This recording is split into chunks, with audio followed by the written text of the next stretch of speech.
السلام علیکم dear viewers اور عزیز طبع کرام. حکیم شفاقت علی صاحب کا یہ نسخہ ہے امساک کے لیے اور بے مثال اور لاجواب چیز ہے. یہ نسخہ آپ ضرور بنائیے گا، انشاءاللہ آپ کا دل خوش ہوگا. اس میں 3 گرام شگرف ہے، 6 گرام مروارید. مروارید جو ہے اس کو پہلے لیموں کے رس میں کچھ دن ڈالے رکھیں گے تو یہ بالکل جو ہے نا کشتہ ہو جائے گا، صفوف ہو جائے گا. تو وہ صفوف جو ہے وہ آپ نے 6 گرام لینا ہے. اس کے بعد ازراکی مدبر 6 گرام، میٹھا تیلیا مدبر 3 گرام، اور افیون 3 گرام، اور مویز منقع یہ 1.5 تولہ.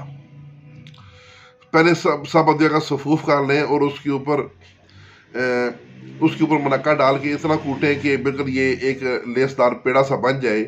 تو اس کی گولیاں بنا لیں، اور جب یہ گولی جو ہے آپ نے لینی ہے صبح شام ایک گولی، چھوٹے چنے برابر گولی ہو تو ایک گولی صبح شام لینی ہے. اور جب بھی بھوک یا پیاس لگے تو صرف دودھ پیو.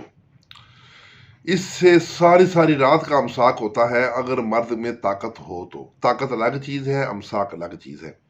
امساک تب ہوگا جب طاقت بھی ہوگی. یہ نسخہ امساک کا ہے، اس میں طاقت بھی ہے لیکن امساک کی